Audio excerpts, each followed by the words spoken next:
Le thème du jour m'a inspiré. Mais, comme à mon habitude, tu le sais, Roland, je vais un petit peu m'en éloigner et j'en suis désolé. Pourtant, il m'a inspiré. Pardon. Le thème du jour, c'est nation, civilisation, des mots qui, pour nous, veulent encore dire quelque chose. Et moi, ce qui m'a inspiré, c'est des mots qui, pour nous, veulent encore dire quelque chose. Parce que, aujourd'hui, nous sommes dans une guerre des mots. Parce que la guerre des mots, elle précède toujours la victoire des idées. Nos adversaires, depuis des décennies, nous mènent cette guerre des mots. Alors, il y a plusieurs exemples.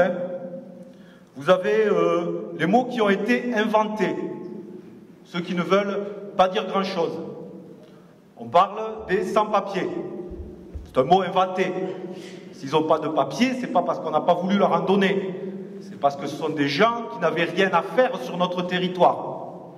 Donc c'est un mot inventé qui a été fait pour nous tromper, dans la guerre des mots. Ceci dit, on parle aussi de clandestin.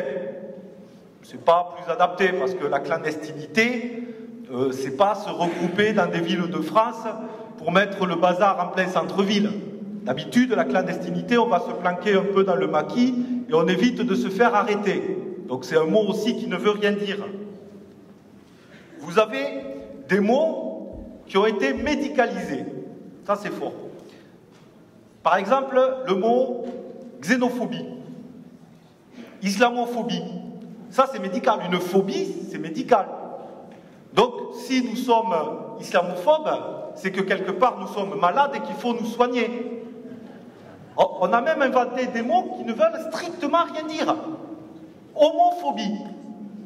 Alors, tu as peur de ce qui se ressemble. Ouais. On ne voit pas très bien. Enfin, si, on voit très bien ce qu'ils veulent dire. Mais le mot devient complètement vide de sens. On a aussi beaucoup de mots qui ont été détournés. Un groupe de jeunes a fait ceci ou cela. Ouais, c'est des jeunes, c'est sûr. Mais ce n'est peut-être pas la caractéristique principale. Donc, c'est des mots qui sont détournés. Il y a un mot qui est encore plus détourné. Un mot qui ne veut plus dire du tout ce qu'il voulait dire au départ.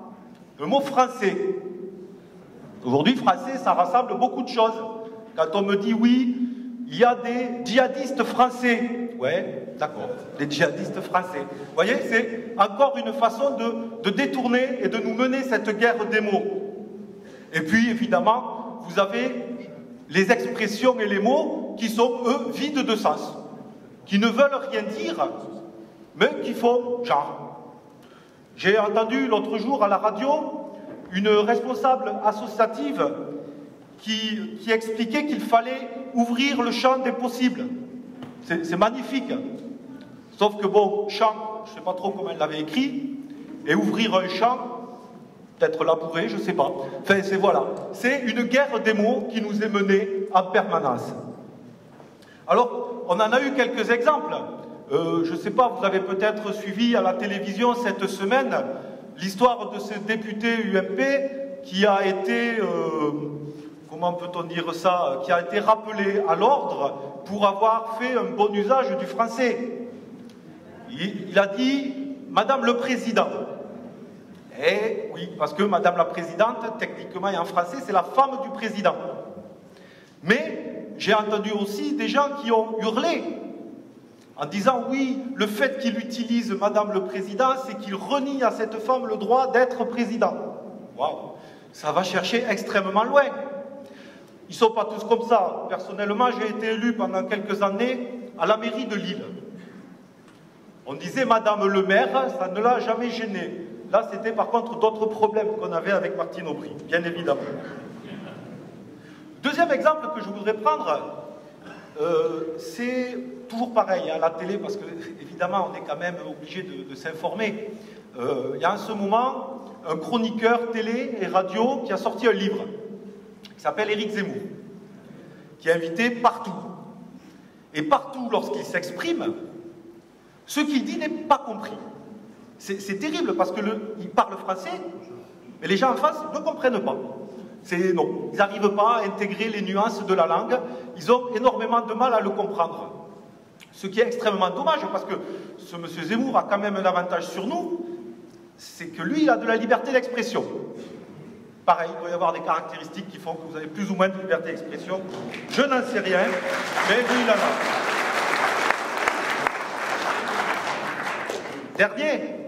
Dernier exemple en date, enfin pas dernier chronologiquement, mais pour moi celui qui est le plus intéressant, c'est lorsque Jean-Marie Le Pen parle de fourner. C'est une expression tout à fait banale.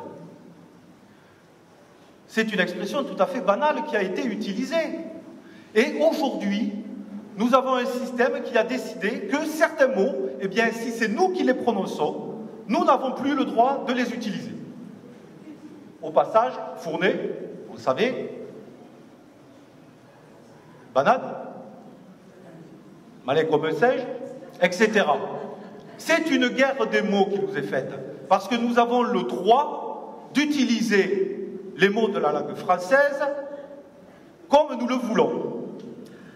Alors, face à cette novlangue, la novlangue, pour rappel, mais je pense que la plupart des personnes ici savent de quoi il s'agit, c'est tiré d'un roman de H.G. Wells qui s'appelle 1984, qui a été publié en 1949, et dans lequel la novlangue, en fait, est une langue qui permet d'appauvrir la pensée, parce qu'en réalité, nous le savons bien, la langue et la pensée sont tout à fait liées. Donc la novlangue, c'est tout ça, c'est tous ces exemples, c'est toutes ces choses qui sont là pour appauvrir notre pensée et pour nous interdire de penser.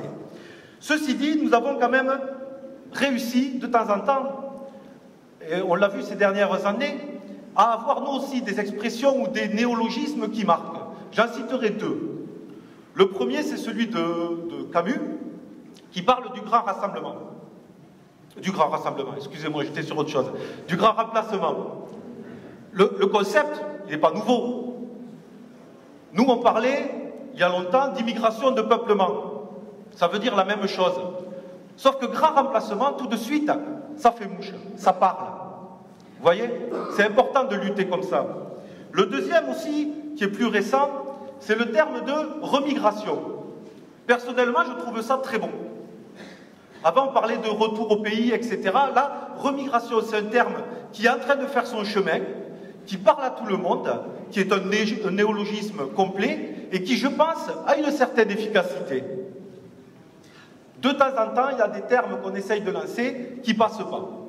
Bon, il y en a qui avaient essayé de parler d'albophobie, la peur du blanc, c'est pas passé. Voilà, c'est tout. Ce que je crois, moi, c'est que dans la guerre des mots, on ne doit pas hésiter, nous, à être aussi inventifs que nos adversaires et que ceux d'en face. On ne doit pas hésiter à balancer des mots.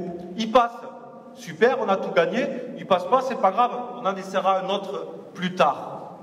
Et moi, je vous invite, face à leur novlangue, à développer, alors j'ai fait un néologisme moi aussi, veuillez m'en excuser, notre bella langue, notre langue de la guerre.